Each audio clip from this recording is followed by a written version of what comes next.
క్రియాశీలక సభ్యత్వం భావోద్వేగంతో కోరుకున్నది అని మంత్రి నాదెళ్ల మనోహర్ అన్నారు. ఆయన మాట్లాడుతూ పవన్ కళ్యాణ్ చేస్తున్న పోరాటంలో భాగమయ్యేందుకు మేము కూడా అంటూ ముందుకు వచ్చారు. కోవిడ్ సమయంలో కూడా 1,00,000కు పైగా సభ్యత్వం జరిగింది. గత సంవత్సరం 6.5 లక్షల సభ్యత్వం తీసుకున్నారు అని అన్నారు.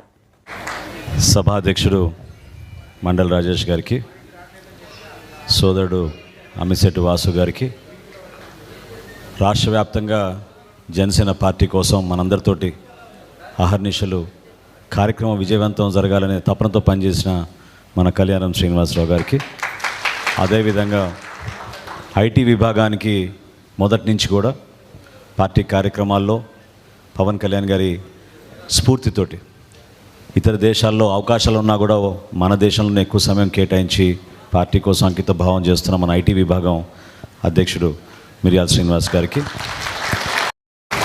స్థానికంగా ఉన్న వీర మహిళ రీజనల్ కోఆర్డినేటర్లకి, వివిధ విభాగాల సభ్యులకు, అదేవిధంగా విజయవాడ పట్టణ డివిజన్స్లో పోటీ చేసి కొంతమంది పార్టీ కోసం రాత్రింబవలు కృషి చేసి నిలబడిన వ్యక్తులు, వారితో పాటు ఈరోజు ఆ డివిజన్ అధ్యక్షులుగా ఉన్న ప్రతి ఒక్కరు కూడా మనస్ఫూర్తిగా విజయవాడ వెస్ట్ నియోజకవర్గంలో వాళ్ళందరినీ కూడా నేను అభినందిస్తున్నాను.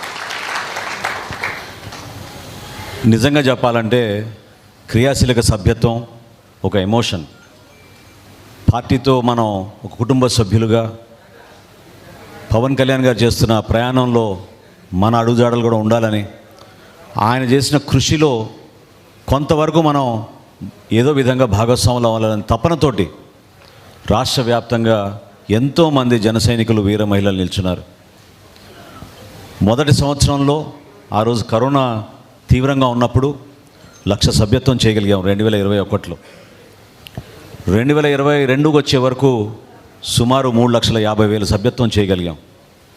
గత సంవత్సరం 2023లో అది 6,47,000కి మనం రాష్ట్ర వ్యాప్తంగా తీసుకెళ్ళగలిగాం.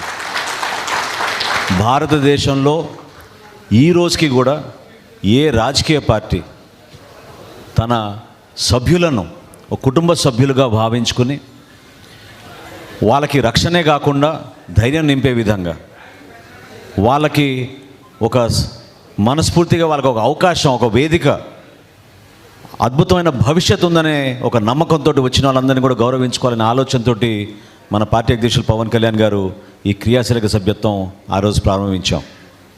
చాలా సందర్భాల్లో మనం చూసాం, ఎంతోమంది మన యువత పవన్ కళ్యాణ్ గారు వచ్చినప్పుడు ర్యాలీల్లో చిన్న చిన్న గాయాలు, ఆ బైక్ ర్యాలీస్లో, అదేవిధంగా ఎక్కువ శాతం మన పార్టీలో యువత కష్టపడి పనిచేస్తున్న వాళ్ళంతా కూడా ప్రతిరోజు చిన్న చిన్న పనులు చేసుకొని కుటుంబాలని నడుపుకొని వాళ్ళ చేతులపైన ఎంతో నిలకడగా భవిష్యత్తు పైన ఎంతో ఆశ పెట్టుకొని నిజాయితీగా పనిచేయాలనే ఆలోచనతో నిలబడిన వ్యక్తులందరికీ కూడా వారి కుటుంబంలో ఒక ప్రమాదం జరిగితే మనం ఆదుకోవాలనే ఆలోచనతో ఈ కార్యక్రమం తీసుకొచ్చాం.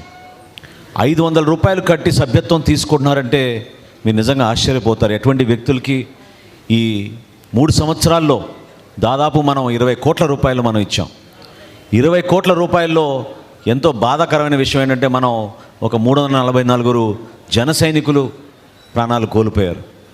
కానీ కోల్పోయిన ప్రతి కుటుంబానికి పవన్ కళ్యాణ్ గారు ఇచ్చిన 5 లక్షల రూపాయలు ఆ చెక్ తీసుకెళ్ళి మనం అందించినప్పుడు ఆ కుటుంబానికి ఒక భరోసాగా నాయకత్వం అంతా కలిసి వచ్చి చాలామంది పాపం ఈ రోజుకి పేదరికంలో ఉన్న కుటుంబాలు, వాళ్ళకి 5 లక్షల ఆర్థిక సహాయమే కాకుండా పార్టీ నుంచి మేము మీకోసం నిలబడతాం, మీరు ధైర్యంగా ఉండండి, ఎటువంటి సమస్యలు వచ్చినా కూడా మా పార్టీ నాయకులు మీకు అండగా నిలబడతారని మనం ఈ క్రియాశీలక సభ్యత్వం ద్వారా మనం తీసుకెళ్ళగలిగాం.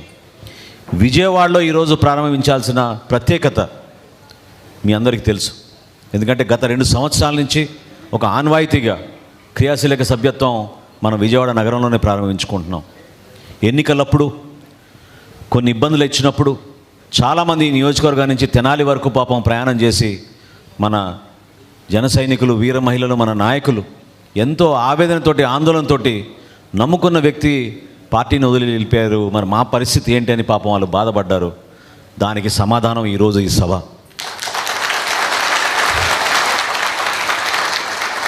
నేను ఆ రోజు చెప్పాను, ఆ రోజు ఎవరైతే బాధపడ్డారో వాళ్ళందరినీ ఓదార్చి చెప్పాను, పార్టీలో వ్యక్తులు ముఖ్యం, కానీ వ్యక్తుల వల్లనే పార్టీ ముందుకెళ్తుంది, వ్యవస్థని ఆ విధంగా నిలబెడుతుంది అనుకుంటే మాత్రం అది పొరపాటు. మనం ఎంత గౌరవంగా ఉండి ఎంత కష్టపడి నిజాయితీగా నిలబడతామో ఆ వ్యవస్థే మనకి ఆ అండేస్తుంది, ఆ నీడేస్తుంది. అంతేగాని వ్యక్తిగత స్వార్థాల కోసమో కారణాల కోసమో కేవలం దూషించే ఒక ప్రణాళిక సిద్ధం చేసుకుని ముందుకెళ్తే నష్టం జరిగేది చివరికి అంతిమంగా వాళ్ళకే. ఎందుకంటే నిజాయితీగా ఎంతమంది పార్టీ కోసం కష్టపడి నిలబడ్డారో మీరు చూశారు. ఈరోజు ఇక్కడ ఉన్న ప్రతి ఒక్కరు నాయకులు నాకు తెలుసు, ప్రతి ఒక్కరు నాయకులు నేను 3 సంవత్సరాలు నేను చూస్తున్నాను.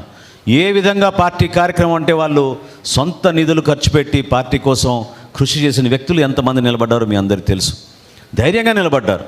వాస్తవంగా 5 సంవత్సరాలు మనం మూర్ఖమైన ప్రభుత్వం పైన మనం పోరాటం చేయగలిగామంటే జనసేన పార్టీ వల్లనే, జనసేన పార్టీ క్రియాశీలక సభ్యుల వల్లనే, మన జన సైనికులు వీర మహిళల వల్లనే. ఎలా మర్చిపోతారు ఆ రోజు మనం చేసిన పోరాటాలు? ఎన్ని కేసులు పెట్టారు, ఎన్నిసార్లు హౌస్ అరెస్టులు చేశారు. మన పార్టీ అధ్యక్షులు కూడా చివరికి జనవాణి కార్యక్రమానికి హాజరవుతా ఉంటే దాన్ని కూడా అడ్డుపడే పరిస్థితి తీసుకొచ్చిన రోజులు మీరు ఎట్లా మర్చిపోగలుగుతారు?